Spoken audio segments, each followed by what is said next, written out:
Have you been giving too much of yourself? Do you feel like you've been sacrificing your well-being for the sake of your business? If so, stay tuned, because in this video, we're going to look at the upcoming new moon transit and how it's inviting you to use your sensitive, empathetic energy in a way that does not sacrifice your own sustainability. Let's go. If you're a creative entrepreneur looking to uncover your purpose and infuse your divine spark into your business so you can manifest the life of your dreams without burning out, hit that subscribe button and turn on all notifications so you never miss another video just like this one. Hey, beautiful soul. My name is Tiana and I help multi-passionate entrepreneurs find clarity using ancient wisdom and modern coaching. So each week here on this channel, I share my unique self-healing practice, which includes first examining the energy of the current moon transit, then journaling and providing contemplations to get clear on what needs to be healed or released so that you can embody the highest expression of the current energy. And lastly, I like to review the tarot archetypes that correspond to this moon transit for even deeper clarity and insight into what may be challenging you mentally and emotionally during this transit. And listen, if it worked for me, it can work for you. So let me show you what I mean. First and foremost, this week, we're going to be reviewing the energy of the new moon on February 1st and how it's going to impact your inner world over the coming week. So remember, the moon symbolizes your inner self. It governs your subconscious, your desires, the habits. So bringing your awareness to the moon transits, you can actually find clarity around what may be driving you, your thoughts, your emotions, your behaviors right now.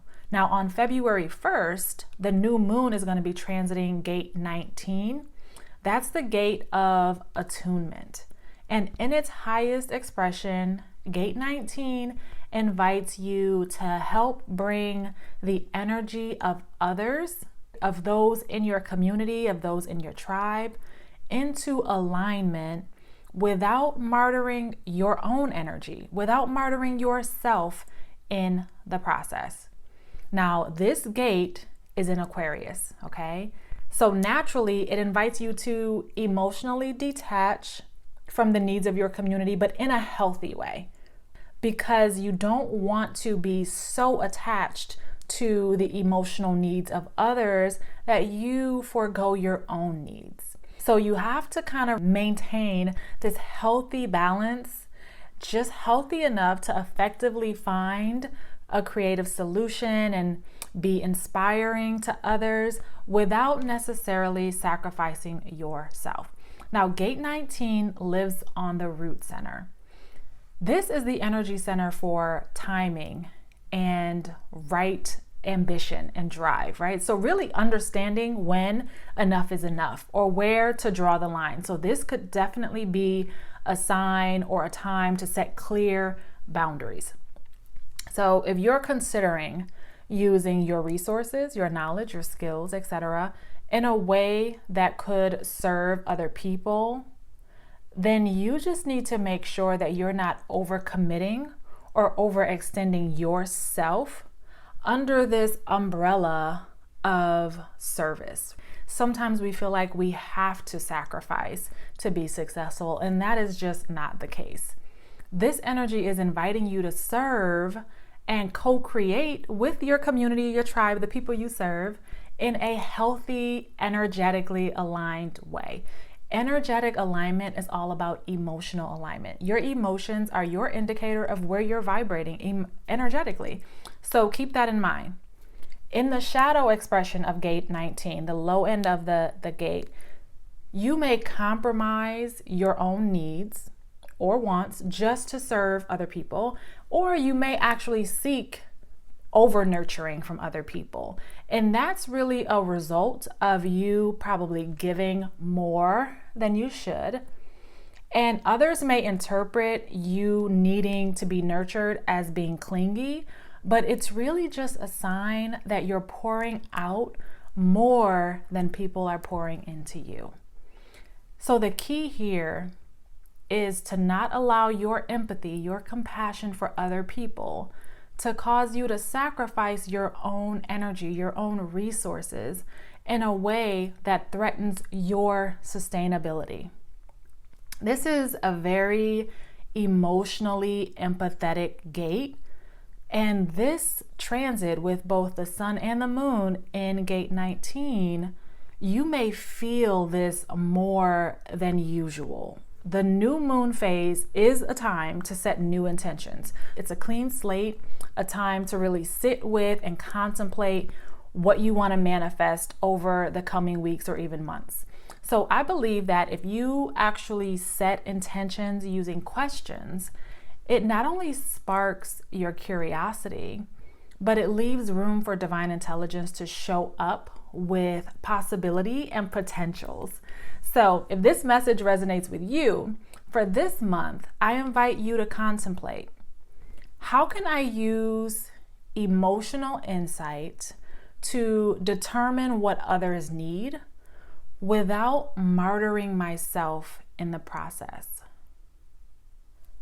How can I serve others in a way that raises the emotional frequency of both myself and those that I serve?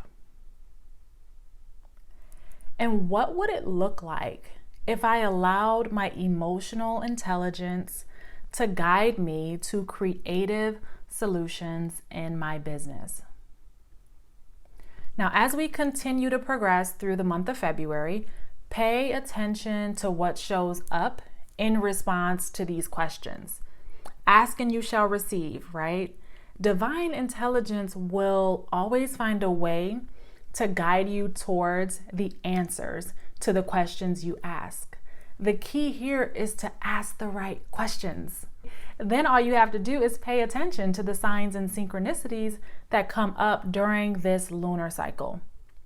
Now, you can journal on this if you have a journal, or you can go ahead and download the workbook that's linked below. It's a fillable PDF, and there is space in there for you to really journal all of the contemplations for all 4 moon transits this month. And when you grab that, you'll also get the energy readings for the first quarter moon and the last quarter moon sent straight to your inbox. Now, as a bonus, I always like to take a look at the tarot archetypes that correlate to this transit. So this week, the new moon is in gate 19, right?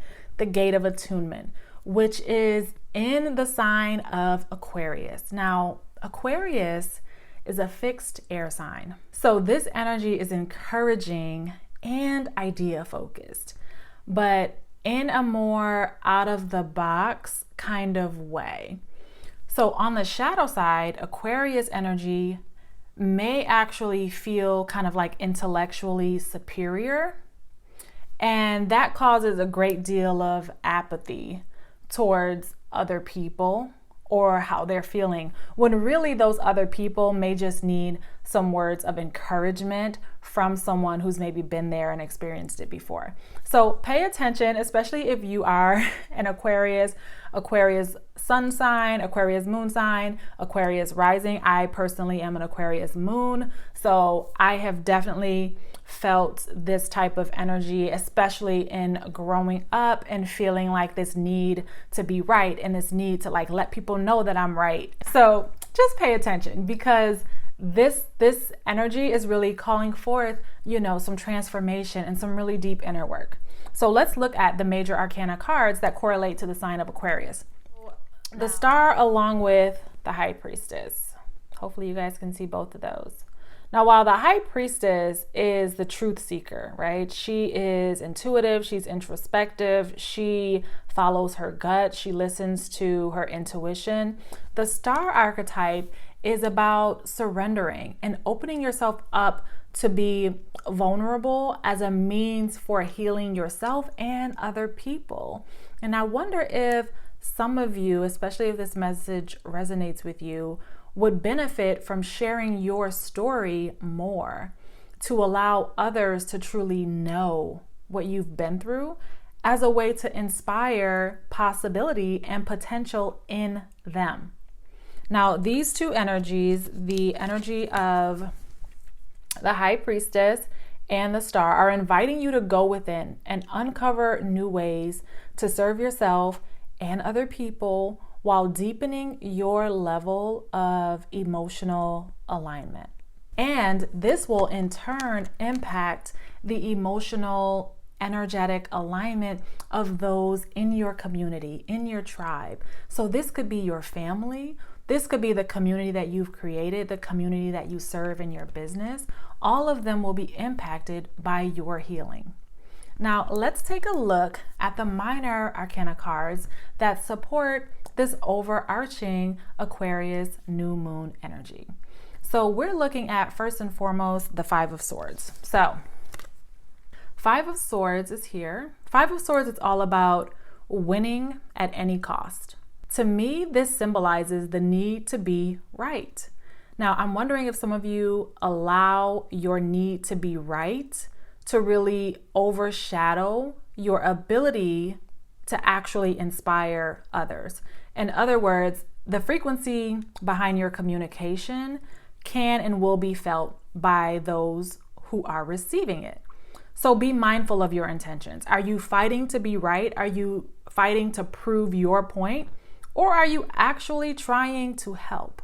That can make all the difference as to whether or not your words, your help, your guidance are being received. Okay? Six of Swords. Six of Swords is here. Trying not to have it glare so much. So the Six of Swords is a symbol of progress.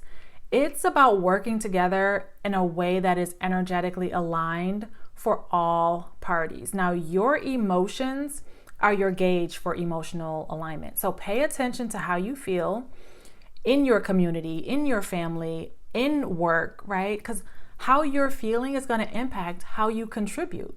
It's also important to note that everyone in the community, everyone in the tribe needs to kind of be on the same page as far as direction, as far as where you're going, because that can be a hindrance to the progress and moving towards those calmer waters. Now, this may also manifest as a fear of progress. So maybe there is a fear of moving forward, a fear of sharing, a fear of doing the work that is required. You may actually feel like you don't have the energy to move forward. And that could be something to contemplate here as well. What could I do to improve my vitality so that I can serve in a way that is helpful to others and to myself? Now, last but certainly not least is the Seven of Swords.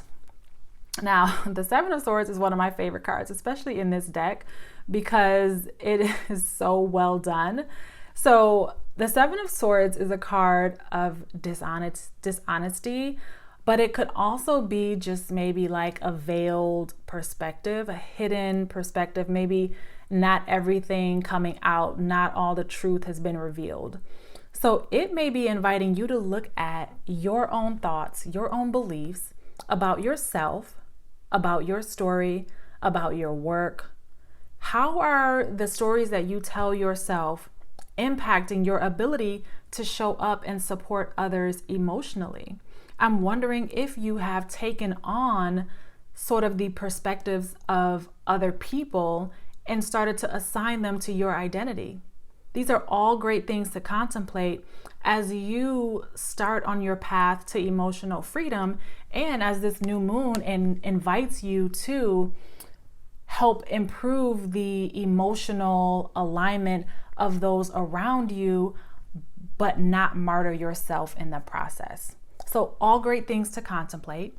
Don't shy away from your inner work, because self-awareness is the key to true transformation.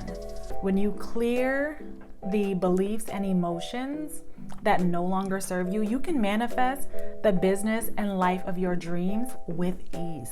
It becomes so effortless.